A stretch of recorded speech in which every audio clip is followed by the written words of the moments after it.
we do get into the webinar, I would like to first acknowledge the land that I'm joining you all from today. I'm on beautiful Awabakal country here in Newcastle, and I would like to pay my respects to elders of this land, both past and present. And I extend that respect to any Aboriginal colleagues, friends joining us for the webinar today. I want to thank the Aboriginal people for caring for this land we are all joining from throughout New South Wales, maybe even Australia.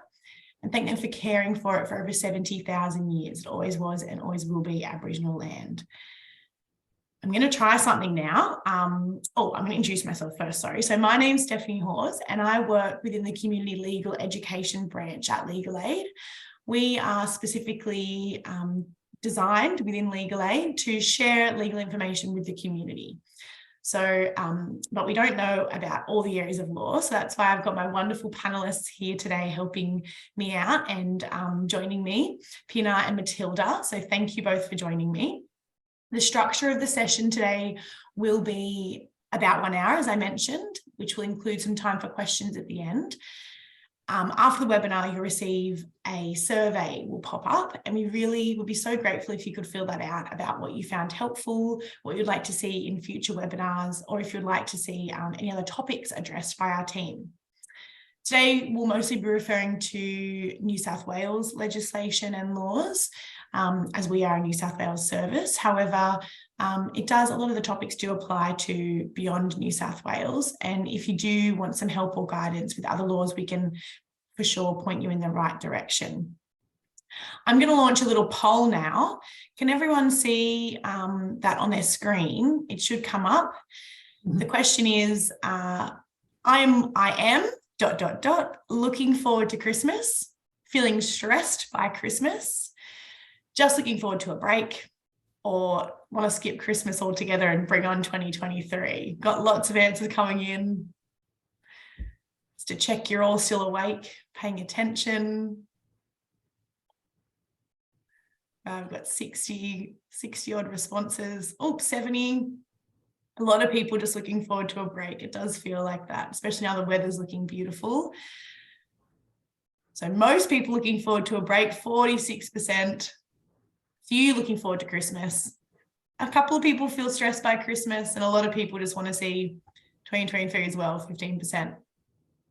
So I thought that was an important poll to share with you all, because we do know that the stats for domestic and family violence increase significantly over Christmas time. So I thought it was a timely reminder, also linked in with the topic of this webinar today, to just remember that everyone has different approaches to the holiday season, to be mindful of that, and also to be thinking of our colleagues, friends, and clients at this time when we know that the domestic violence and family violence statistics increase. Okay, with that in mind, I'm going to pass over to the specialist in this area. Please thank and welcome Pina and Matilda. Thanks, Steph. My name is Matilda, and I'm a family lawyer within the SWAT legal aid team. And the SWAT team actually provides telephone legal advice to people looking for advice, looking to see whether they're eligible for legal aid. So we deal with lots of different types of family law issues every day. And, definitely one of the themes that we see every single day is incidents of domestic violence, from, the very severe through to, people that don't even really recognise that they're in a domestic violence relationship. So we'll talk about that a bit today. I understand that you're all from different areas of work, and it might be through work, it might be through personal circumstances, but I'm sure we've all come across domestic violence in our lives in one way or another. So my apologies if a lot of this is already news to you, but it's always a good refresher to go over these things. And yeah, touching on what Steph said, definitely for family lawyers, that lead up to Christmas is always busy, because people that are already going through family separations really want that fresh start in the new year. So in private practice, it was always, the clients on your back saying, I want to get this done by Christmas. I want to get this done by Christmas. And unfortunately, family law is one of those areas that tends to take time to resolve issues. It doesn't happen quickly, which is, it often puts people at greater risk of domestic violence that way. And the courts have attempted to address those time issues as well with the reforms recently. So we'll see in time whether things move more quickly through the courts. It appears to be doing so far, which is really good news. And then, yeah, of course, there are a lot of domestic violence incidences over Christmas. It's, the financial stress that brings on those things, drinking, people with more time on their hands, being at home more. So, that's an issue, and we tend to be quite busy in January because people will have those incidences over the break and then seek family law advice in the new year. So, hopefully everybody else has a happy Christmas. But yeah, that's something just to keep in mind if you're working in that space. So if I move to the first slide that sets out what is family and domestic violence. So in about 2012, there was some reforms to the Family Law Act, which included this definition. And it's found in section 4AB of the Family Law Act. So the Family Law Act is the legislation that covers it's the guidance for how the family court determines property matters, financial matters, parenting matters, divorce. And so they've got this definition here about what is family violence. And I'll use the word family violence and domestic violence interchangeably. They mean the same thing. But in the Act, it says family violence means threatening or other behaviour by a person that coerces or controls a member of the person's family, the family member, or causes the family member to be fearful. The definition also goes on to set out some examples, and these, of course, are not the only examples of domestic violence, but it's good that the Act kind of shows that it's not just physical abuse. We've definitely moved away from that, and in recent cases in the media, we've seen that, women, children have been killed in domestic relationships where there hasn't been physical violence beforehand. So it's always good to keep an eye and an ear out if you're dealing with someone who mentions some of these other things. Just because there isn't physical violence doesn't mean that they're not at risk of something more serious down the track, or just this kind of domestic violence continuing to, make their lives very difficult. So the Act sets out a few examples, which are sexual abuse and sexually abusive behaviour. So it obviously isn't just rape. It would be, coercing your partner to have, sex without consent, or putting that pressure on, pressure to do things that they wouldn't normally do sexually as well. And a lot of people would still think that in a relationship that that's their duty to do. And that's certainly not the case.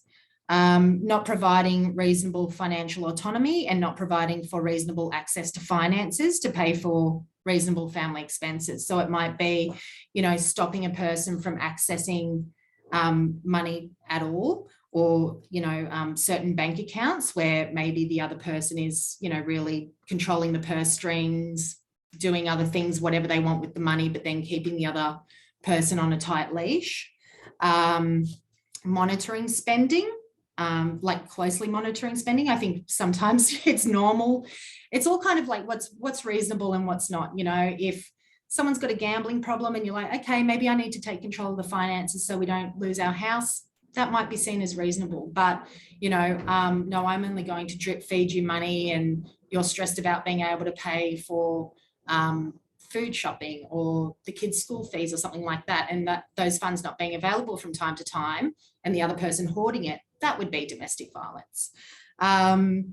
Demanding money from someone or taking their belongings, forcing a person to sign documents to take on debts or claim welfare payments. There's all of those kind of things. So it's always, it's not for us to judge necessarily to see, well, did this actually happen? Is that domestic abuse? But it's just keeping an ear out for these things and thinking, okay, does that sound reasonable, or is that leading to something a bit more sinister? What else is there in the Act? There's repeated derogatory taunt. So that's like constant verbal abuse, emotional abuse, constantly putting someone down because of their appearance, their what else? Their race, their religion. obviously making them feel less than. Harming or killing an animal or threatening to. So often we see that with family pets, that there's threats to get rid of the animal or to harm the animal. Preventing a family member from having a connection with family, friends and culture, and deprivation of liberty. So, it may not be that the person is locked inside a room 24/7, but it might be, that they're not allowed to go somewhere without their partner's permission, or if they go somewhere, there's an interrogation. Who were you with? What did you wear? Those kind of things. So it can take a lot of different forms, family violence. And then the Act also goes on to address when children are exposed to family violence or, see or hear family violence. So it might be that they overhear threats, that they see an assault, that they have to provide comfort to a family member. So it might be that they're asleep and didn't hear anything at night, but they wake up and they see, mum with a black eye crying in the kitchen, and, they come to her, aid, or, cleaning up a mess after a DV incident, or being there when the police and the ambulance attend. Again, that's not an exhaustive list, but, the Act is aware of, the effects on parents and partners in domestic violence relationships, but also the children. So, domestic violence, I've certainly seen it in practice, and I'm sure you all have as well. It does not discriminate. It affects people of all genders, all ages, all levels of income, all races and religions, and all types of relationships. Obviously, we don't get a lot of these calls to legal aid, but I did hear of a case recently where it was an $80 million property pool. And, that all sounds, oh, how terrible. But when the wife left the husband, she didn't have access to any money whatsoever. She was having to beg and borrow from friends and family just for her basic needs. And so, someone that's, 0.01% of the, population in terms of income, I think eventually she'll be okay. Eventually the courts will intervene and probably give her half or something like that. But, that is a form of domestic violence, and it's experienced, all the way through. And I think when people come to us with, maybe that scenario, we'd also ask, well, what else happened in the relationship? It doesn't just pop out of nowhere that this person is being financially controlling. Were you financially controlled throughout the relationship? And often you'll find that, there's been a bit of a pattern or a history there of domestic violence of different types. Actually, just back to the last slide, one sad but interesting statistic that the New South Wales Domestic Violence Death Review team did, looking at deaths in 2000 to 2014, they found that 65% of females killed by an intimate partner had ended their relationship within 3 months of the homicide. So for us working in this family law space, it's definitely on our radar to say, okay, separation and that time immediately after separation is your high risk time. That's not to say it couldn't, fatalities could not happen at any stage, but that is clearly one of the really high risk times that, a fatality could happen. So we need to take care in advising our clients in terms of safety planning if they've just left a relationship. I haven't got a slide on safety planning per se. It could take, that's a whole separate seminar in itself. But, just if they feel unsafe, what do we do, and what kind of advice can we give? And I'll touch on that a little bit further. This is the cycle of violence. And I mean, a lot of people in domestic violence relationships don't leave the relationship early enough or at all because of this kind of cycle of violence that goes around. There's always the honeymoon phase that's usually at the beginning of a relationship. Then, things get a bit tense, and then the control and the domestic violence starts. And then there's usually an explosion period. That might be a violent situation. It might be a big argument. You know, the police might be called, the neighbors might call the police. Or it's just an incident where somebody in the relationship thinks, actually, you know what, maybe this relationship isn't a healthy one and I should leave. Afterwards, there's, you know, a remorse phase where the victim often, you know, takes some guilt on for what has happened. The perpetrator will try and put that guilt on the person, say, well, I only did that because you were nagging me about, you know, putting the kids to bed, or you were nagging me about the drinking. That's the only reason I exploded, you know. And a bit of gaslighting there, I guess, as to why the explosion happened. And then the perpetrator will, you know, flick a switch and then, you know, I'll be a better person, I'll change, you know, you won't see that from me again. And the person says, okay, well, I was thinking about leaving the relationship, but you're showing me again that good person that, you know, I fell in love with to start with. So, you know, maybe there's a chance of redemption. And then there's that honeymoon phase, all, you know, happy, everyone's fine again, and then it goes around. So, you know, a lot of the people that we see will describe domestic violence at all different levels, but most of them do not have a fear for their own safety.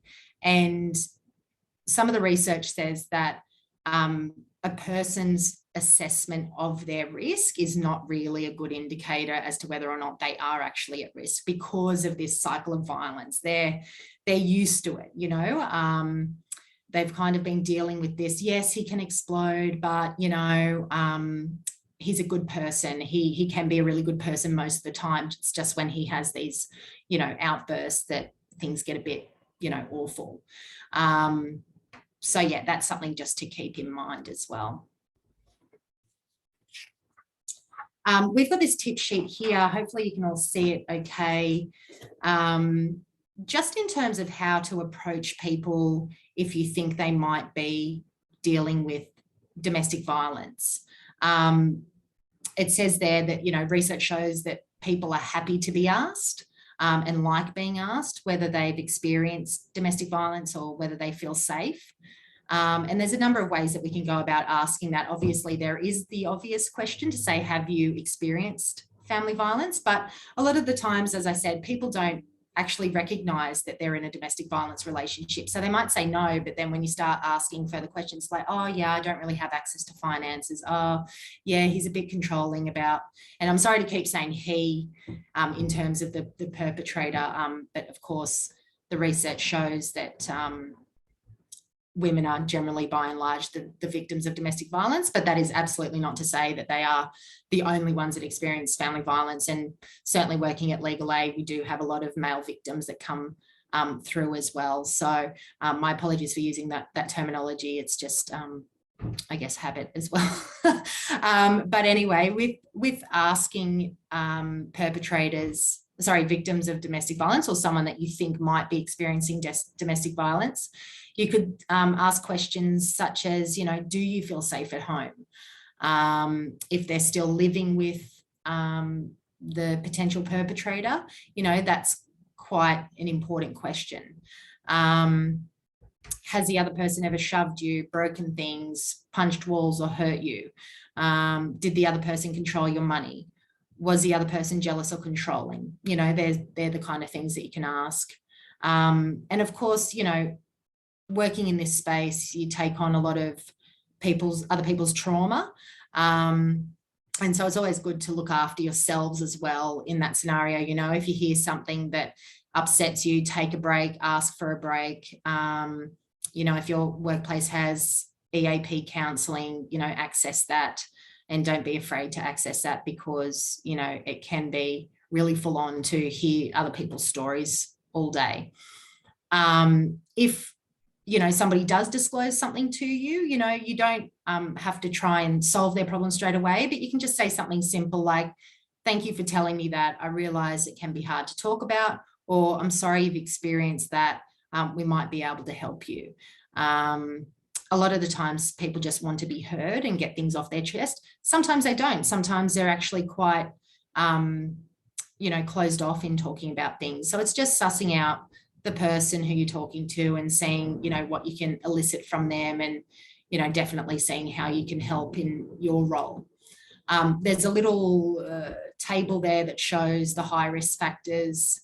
I mean, there's a lot of high risk factors, but these are probably the main ones that, you know, if they've experienced this in the past, then they're potentially at risk of a fatality at worst, and, you know, more serious family violence going on. So it would be like threats to harm and kill the victim or family or pet, choking, threats of suicide or self-harm from the perpetrator, controlling and jealous behaviour from the perpetrator having access to weapons, past AVO breaches, and we'll come to that in a minute, stalking behaviour, and sexual coercion and violence. And the high risk times are recent separation, pregnancy or new birth. I remember as a teenager, I must have had a sick day off, and I was watching Oprah in the middle of the day. And this episode where Oprah said the biggest killer of pregnant women in America is murder,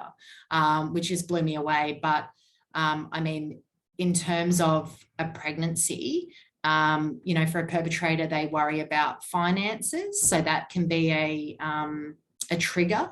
And also, I guess, the woman, you know, suddenly her life becomes about the baby, and there's that, you know, affection between the baby and the mother, and time taken away from the partner. That's also a bit of a trigger as well. So that's something to keep an eye out. Current court matter can make people very stressed and reactive. And I guess recent escalation of violence and control. So again, if you know, they're talking about recent events that have happened, then, you know, that's a risk factor for something a bit more serious. And if the perpetrator has substance abuse issues, mental health issues, financial issues, then that's all potentially a high risk situation. And if the victim is isolated. So we often deal with a lot of rural customers as well. And, you know, in the city, I mean, a lot of people have to move into apartments. There's, you know, locked buildings. It's a bit harder for perpetrators to access their home once they've moved out of the family home. But rurally, you know, the people that are on rural properties, not many neighbours, you know, that makes it also a high risk situation because it's easy for the perpetrator to get to them. So that's something to consider as well.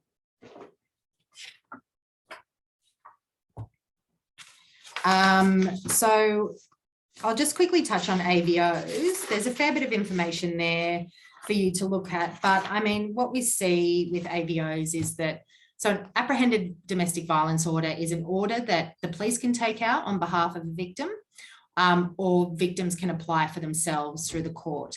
And it's an order that is supposed to prevent the perpetrator from doing a number of things. There can be different orders in place, but it could be that they can't approach the victim, they can't, you know, contact the victim, and a lot of relationships will end because there has been an AVO taken out. So it might be that the police have been called because of an incident, or the neighbours have called the police come out and take the AVO out on the perpetrator. It doesn't necessarily follow that there would be criminal charges for the person that's had the AVO put on them.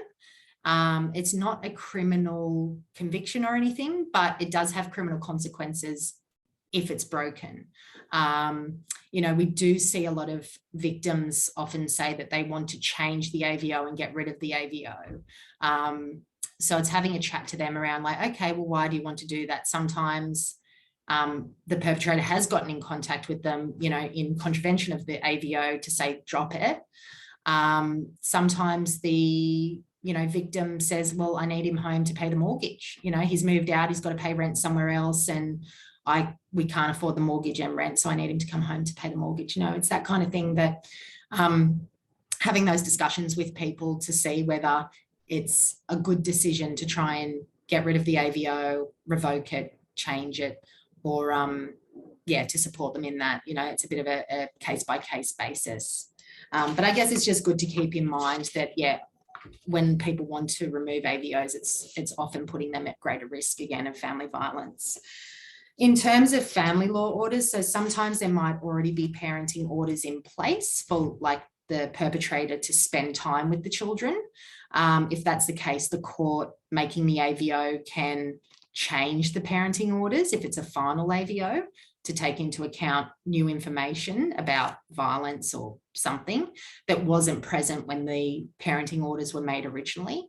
And if you're applying for a parenting order at the family court, AVOs need to be disclosed, and that's something that the family court would take into account, and information from the AVO hearing and those court proceedings can be used in parenting proceedings in the family court.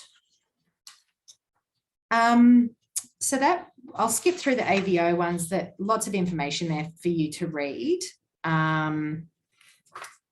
The court, I think it seems to be they're taking a more conservative approach in allowing AVOs to go through, because they don't have that criminal conviction type consequences for the perpetrator unless they breach it, in which case that then becomes a criminal issue.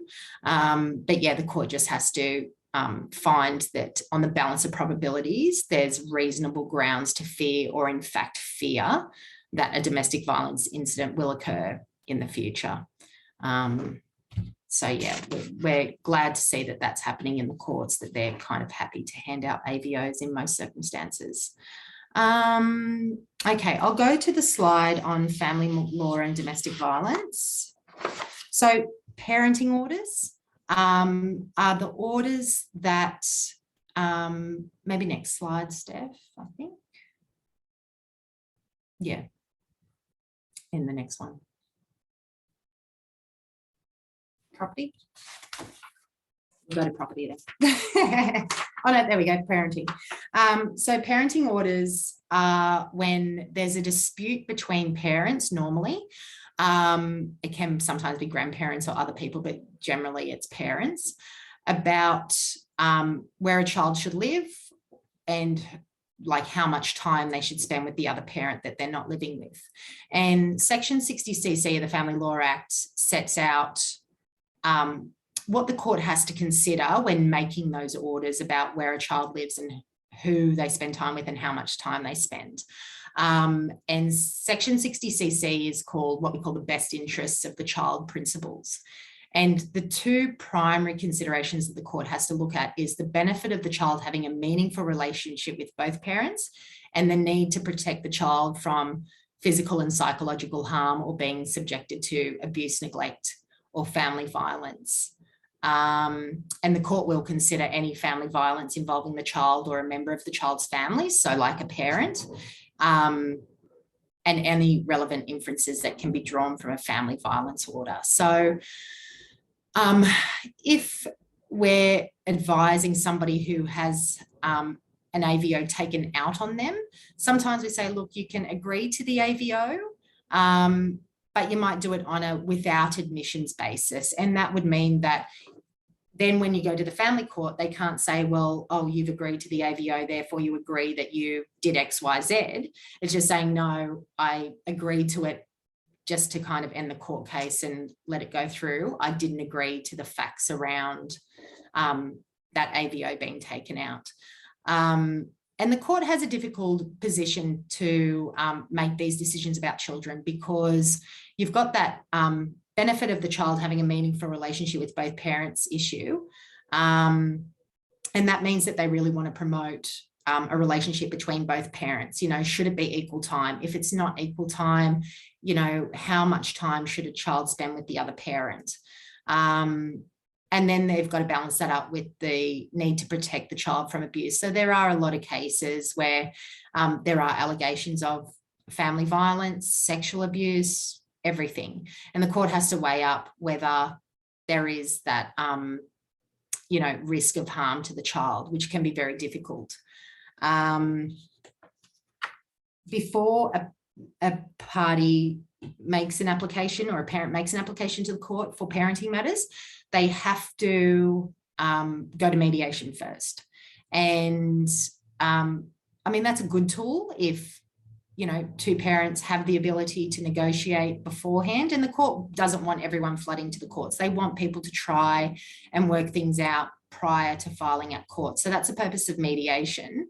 But there's some exemptions to having to go to mediation. So if there has been abuse of the child, you don't have to go to mediation. If there's a risk of abuse, if there's a delay in applying for the order, so just say, you know, a mother is addicted to drugs and she's taken off with the child, you don't have to go to mediation in that circumstance. You can apply for an exemption because, you know, there's a risk to the child there and you need to get into court quickly.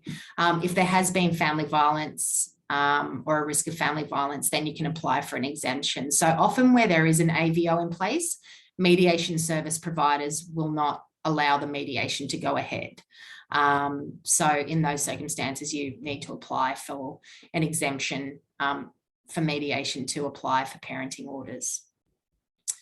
And just one thing to add about parenting orders is that the court has to assess unacceptable risk. So if there's allegations of risk to the child because of domestic violence or whatever the case may be, the court looks at, you know, is there an unacceptable risk? They don't have to make a finding that something has happened. They don't have to say, yes, we agree that domestic violence happened, but they would say, you know, on the balance of probabilities, is there a risk to the child in the future based on the evidence?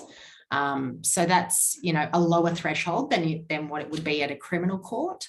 But yeah, I mean, it's all based around what's in the best interest of the child and protecting them from harm. So there's that real balance between, you know, whether they should have a relationship with the other parent versus if they do, are they at risk? So it can become tricky. Is there a property? Oh, I'll hand over to, just quickly about property matters. So of course, in separations and divorces, the court has to determine who gets what of the assets. Firstly, the court looks at what is the asset pool, you know, what's the value of the house, what's the value of the car. Then they look at what are the parties' financial and non-financial contributions. So where one parent works and brings in the money, the other parent might have stayed at home and raised the children. If there's no other, you know, financial and non-financial contributions, that would be seen as fairly equal. So they do put emphasis on parents who stay at home to raise children, which is good.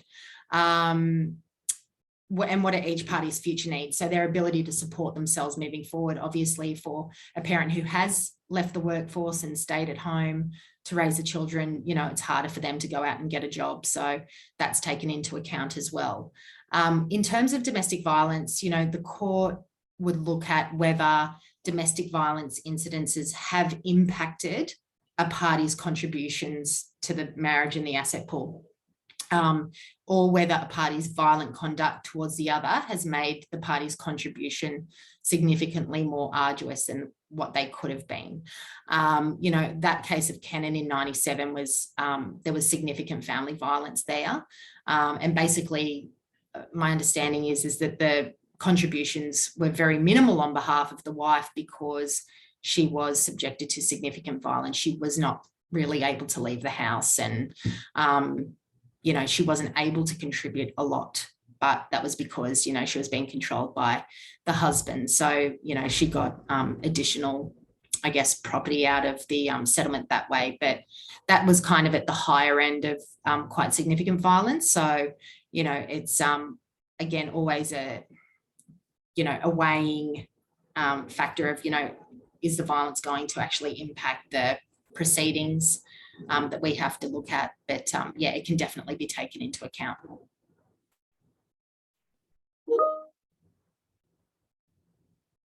I think I can hand over to you now, Pinna. Thanks, Matilda. Hi, everyone. My name's Pinna. I'd also like to begin today by acknowledging the traditional custodians of the land on which we are today, and I pay my respects to their elders past and present. And today I'm joining you from Durham country. Like Matilda, I work for the Legal Aid statewide advice team. We give legal advice to clients, including in relation to family and domestic violence in the context of going to court. So hopefully today I can give you some helpful information about some of the important types of orders the court can make, and when there is family and domestic violence, some of the court processes. So firstly, I'll talk about what's called injunctions. Injunctions are important orders that can be made by the Federal Circuit and Family Court to protect a party to the proceedings or a child subject to the proceedings. An injunction is basically a restraint. It can be made on an interim or a final basis. There are different types of injunctions that can be made by the court under the Family Law Act. So the first type of injunction I'll talk about is under Section 68B of the Family Law Act. These are injunctions for the personal protection of a child or a parent who is usually a party to the proceedings, or a person with whom the child lives, spends time with, communicates with, or someone who has parental responsibility for the child. Examples of the types of injunctions that can be made under this section include restraining a person from entering the child's residence or school, or entering the place of employment of a party or a child, restraining the parties from denigrating each other in the presence or hearing of the child. So the second one that I just mentioned is quite a common injunction that is made, particularly when there are in the context of a high conflictual relationship. When the court makes these types of injunctions, it is a parenting order in itself. So the best interests of the child is the paramount consideration when the court decides whether or not to make an injunction. The second type of injunction, you would usually see these types of injunctions when there are property proceedings before the court. So the Family Law Act allows the court to make a Section 114 injunction when it thinks it is proper to do so. Examples of injunctions made under this section could be restraining a party to the marriage from entering or remaining in the former matrimonial home, or, for example, in relation to a property of a party to the marriage. They can also be made for the personal protection of a party to the marriage. So if there is an AVO in place that's made by the local court under state legislation, and there are concerns about family and domestic violence, and a party would obviously benefit from an injunction being made under the Family Law Act, they can certainly seek an injunction from the court if there are issues of family and domestic violence. Another example is if a party is seeking to use the former matrimonial home, so the court can order that a party to the marriage exclusively uses and occupies the former matrimonial home. The conduct of a party and allegations of family violence can be taken into account if one party is applying for exclusive use of the property. When the court is making orders for exclusive use and occupancy, one of the considerations is the conduct of the parties or one of the parties, which may justify that party's expulsion from the home. These orders aren't made very easily, so there needs to be some evidence before the court to satisfy it that an injunction is warranted. If there is a breach of an injunction made in the Federal Circuit and Family Court, the applicant would have to bring it back to the Federal Circuit and Family Court in order to enforce it. Whereas, with an AVO, if there's a breach, you usually see the police taking action on behalf of the victim. So that's one of the major differences between AVOs and injunctions. So I'll now talk about the family violence cross-examination scheme. So this is a scheme that is funded by the government and administered by Legal Aid New South Wales. The Federal Circuit and Family Court can ban personal cross-examination of a victim by an alleged perpetrator of family violence. This is to ensure the victim is not re-traumatised. And so there are two ways that personal cross-examination can be banned. And before I go on, if you don't know what cross-examination is, I can explain that briefly to you. So cross-examination is when you're at court and the matter might be listed for a hearing, could be a final hearing, whether it's in a local court or the Federal Circuit and Family Court.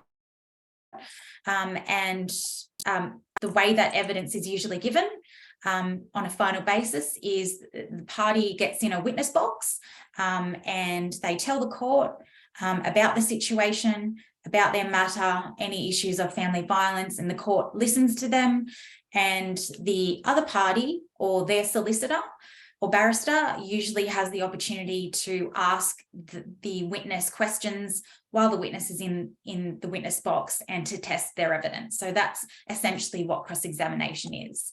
So in the Federal Circuit and Family Court, there could be an automatic ban of cross-examination. So if either party has been convicted of or is charged with an offence involving violence or a threat of violence to the other party, there would be an automatic ban of personal cross-examination. Another instance would be if there's a final family violence order, which applies to both parties, such as an AVO, or if there is an injunction that's been made for the personal protection of either party against the other under the Family Law Act.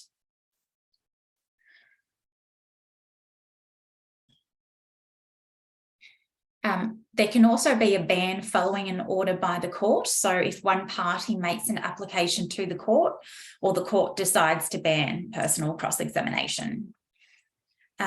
So when there is a ban on cross-examination, it essentially means that cross-examination on both parties must be conducted by a lawyer. If a party does not have representation, cross-examination won't take place. A party can apply for legal representation under this scheme. And the way that they apply for representation is by making an application to legal aid. So they do have to fill out a form. Legal aid won't assess that party's means or merit when determining their application. And legal representation is generally applied for a final hearing. The lawyer who gets appointed would usually have funding for preparation and attendance at the hearing, and possibly legally assisted family dispute resolution if that's appropriate. The party applying for legal representation, as I said, must complete a form, and it has to be returned to legal aid at least 16 weeks before the final hearing. So it's important that if a party is going to apply for representation under the family violence cross-examination scheme, and an order has been made by the court, or if there is an automatic ban, they should really do an application to the legal aid as soon as possible and make sure legal aid gets it 16 weeks before the final hearing. On the slide, there is an email address and a PO box where that application can be returned to. I'll just go on to the next slide, attending court with safety concerns. So if you're attending the Federal Circuit and Family Court of Australia and you have concerns for your safety, there are safe rooms available in a lot of the registries, and sometimes there are separate entry and exit points that can be used by a party. And if the judge permits, and there are obviously safety concerns, attendance by phone or video is also possible. If there are safety concerns, the court should be notified as soon as possible before the court date, because then a safe room or potentially separate entry and exit points can be organised in advance. During a hearing, parties who aren't legally represented may be allowed a support person to sit with them, and the extent of that support person's involvement will be decided by the judge. So Matilda spoke about parenting and property orders. So I'll just speak briefly about the type of forms that you have to complete when applying to the court in the context of family and domestic violence. So when a parenting and or a property orders are sought from the court, there are a number of forms that have to be filed where family violence can be disclosed. So the first one is the initiating application or the response. This is the document that tells the court what orders are being applied for. For example, if it's a parenting order, you might be asking the court to make an order that the child live with you or spend time with you. Any previously made family violence orders, such as AVOs made in the local court, have to be provided with your application and attached to that. So that in itself would be disclosing potential incidents or concerns in relation to family and domestic violence. Another document that usually has to be filed is an affidavit. This is the statement that you file to tell the court about the history of the care arrangements if you're asking the court for parenting orders and other relevant matters. In this statement, incidents of family violence are usually disclosed and described. Another document that usually has to be filed is the genuine step certificate. So this is a certificate that is filed to confirm that the parties have made a genuine attempt to resolve the dispute out of court first. But it's also used when a party is applying for an exemption from attending mediation if there is family violence or risk of family violence or child abuse. Another document that's very important when applying to the court for parenting orders is called Notice of Abuse, Family Violence or Risk. This is filed, as I said, when you're seeking parenting orders, and it essentially supplements the affidavit and discloses incidents of family violence or risk of family violence. The last document I'll talk about is the parenting questionnaire. When you're applying for parenting orders, in this document, you can also talk about safety issues at Part B. So the next thing I'll talk about is the LIGHTHOUSE project. The Federal Circuit and Family Court of Australia has introduced a new project to ensure the safety of vulnerable parties and children. When you file an application or a response for parenting orders only, at a pilot registry, the parties are asked to complete a questionnaire, which is confidential and secure through an online platform known as the Family Doors Triage, and it can be completed by any device. It's completely confidential as well. So the triage and case pathways involves a specialised team of highly skilled judicial registrars, family counsellors, support staff with thorough knowledge of family violence and family safety risk issues, who will assess and direct cases in the most appropriate case management pathway. Once the screening questionnaire has been completed, cases are triaged, and there are 3 possible pathways. So red cases are referred for immediate action with a family counsellor who will provide a tailored clinical follow-up, which includes a detailed risk assessment, safety and wellbeing plans and service referrals. The case may be referred to a judicial registrar to be placed in what's called the EVIT list. Amber cases are offered safety planning and service referrals as part of the online secure process. They are directed to a suitable pathway depending on the individual case circumstances of the case. So I know we're running out of time, so I'm just going to try to speed up a little bit. So the green cases may be referred to court-ordered family dispute resolution are probably the cases with the least safety risk issues. So as I said, this process is entirely confidential. Then cases are directed into one of 3 other case management streams, the EVIT list, which I briefly mentioned. This is a specialised court list designed to assist families who have been identified as being high risk of family violence and have other safety concerns.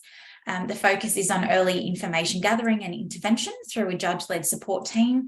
This will usually involve cases where there are high risk safety issues. Then you've got other case management cases that are low to moderate risk. They are directed into the usual case management pathway. There is a focus on family dispute resolution or narrowing the issues in dispute provided it's appropriate. Family dispute resolution, if cases are suitable for mediation, then parties will be ordered to attend court-ordered family dispute resolution. So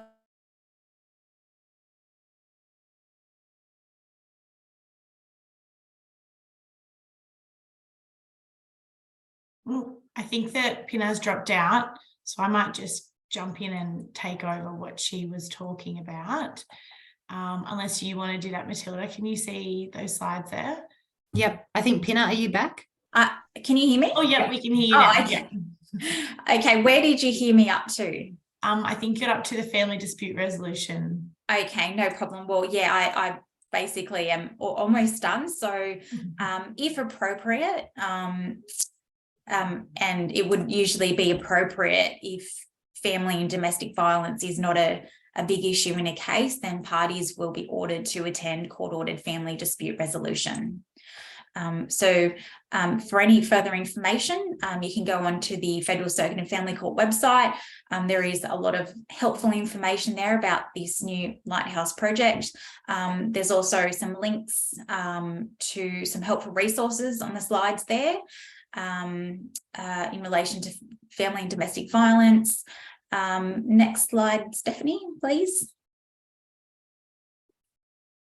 Yeah, and so there's some more links and information there. The Women's Domestic Violence Court Advocacy Service is a really good service. They are usually at most local courts, and they can help and support women, whether they are a defendant or a person in need of protection. Thanks, Stephanie. I might just ask, we've got a question on the Lighthouse project. So while we're kind of talking about that, or recently, I might ask that one to you. The question is the Lighthouse project only relevant for self-represented lists? No, it's in relation to whether you, any matter. So whether you're self-represented or whether you have a legal representative. Okay, great. Another question that's come through that kind of looks at the intersection of AVOs and injunctions that you spoke about, I might ask, is that the law, where was it? When parents are separated and family court proceedings are in progress and violence is perpetrated or disclosed by a child during the time, for example, during visits, it's this person's experience that there's, when the police are contacted or involved, they often say that family court trumps an AVO, therefore it's pointless. Is there any way that one parent can be compelled to continue to put their child in an unsafe position, or what should a person do? So if there is a situation where a child is potentially at risk of child abuse, if that parent can get legal advice as soon as possible, that would be the first step. In terms of whether or not you are compelled, firstly, when a parenting order is made, both parties are expected to comply with it. And it's very difficult to answer that question right now, whether they would be compelled to put their child at risk. I would suggest that they try to get legal advice urgently. But if there is evidence that there is a risk of child abuse, and child abuse can include being exposed to family violence, then it may be appropriate for that party to retain the child pending it going back to court. For example, if it has to be relisted about this issue, and perhaps pending legal advice. But you need to be conscious of, if a parenting order is breached, if you don't have a reasonable excuse, there may be legal consequences. So it's not an easy question to answer without further information. But the best thing to do in that instance is to try to get urgent legal advice. So to contact our SWAT team would be the step one response in that situation. But yeah, I do understand what the person's asking. It's a tricky balance. Another couple of questions that I've got that I don't mind if either of you answer, whoever you think is appropriate. A question that's come in from some workers in a family mental health service. They're wondering what the obligations are to include both parents in therapeutic work if one parent says they don't want to be involved. or both the parents have PR contact with the children. PR, I'm not sure what PR is, sorry. Parental responsibility. Okay, yep. Yeah. So, So Matilda, did you want to have I mean, if someone is unwilling to engage in family therapy, that's very hard, you know, unless there's a court order compelling them to do that. It's very hard to force them into that situation. And sometimes if someone is not willing to engage, then I guess you have to look at whether it's, you know, going to be of benefit to anyone anyway. But yeah, I guess, again, without further information on the specifics, it's hard to say. But yeah, I think, yeah, it's the same with mediation. We often see matters that could easily be resolved with some mediation, but one party just refuses to attend, and then it has to go to court because there just wasn't any resolution, because someone just didn't come to the table to try and resolve it. So yeah, they're really difficult situations. Just to add on to that, if the parents do have parental responsibility, so if, for example, you're going through the court process and the court makes an order for parental responsibility to be shared, or if the court remains silent on the issue of parental responsibility, and so the law means that if obviously both parties are on the birth certificate and oh, she's dropped out. Just adding to that question, Matilda, and it might be just a quick response, I'm just knowing the time, is if they don't want the other person involved. So say perhaps there is a requirement of both parents to be involved in the therapy, but one person doesn't want the other party involved. Is there a way to have that person excluded? I mean, if it was a matter that was going to court, or I mean, if there's court orders saying that everyone's got to go, then everyone's got to go. It's not really up to one parent to decide. But if they're in the absence of court orders and it's just something that, you know, has been suggested and would be of benefit, but one parent says, no, I don't want the other parent involved, then I guess you've got to have a conversation with that parent and say, why is the case? You know, if they say, you know, I'm really concerned about safety, I'm concerned about the child's safety, you know, there's been domestic violence, family violence, then that's something that, you know, you have to weigh up and see whether that's appropriate, or doing it in different ways. You know, maybe you just see one of the parents separately and, you know, the other parent and the child together as well, like not bringing them together perhaps. But yeah, you can't, I guess, in the absence of orders, it's difficult to get people. So we'll just mention before we finish up, and thank you everyone that's still online, because I see lots of numbers there. We do have a specific domestic violence unit at Legal Aid. They have an array of specialists, including financial counsellors, support people, community workers, as well as lawyers. We're going to do another webinar with them in the new year, as well as one on the changing laws in this space. So please make sure that you are subscribed to the CLE newsletter.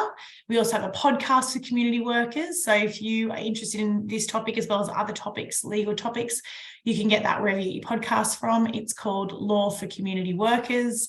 And we also have a YouTube page where all our webinars are uploaded. So please feel free to check that out as well. Thank you both very much for sharing your wisdom and knowledge in this topic. It is a tricky thing to talk about, but also so important. So we're so grateful for having you along.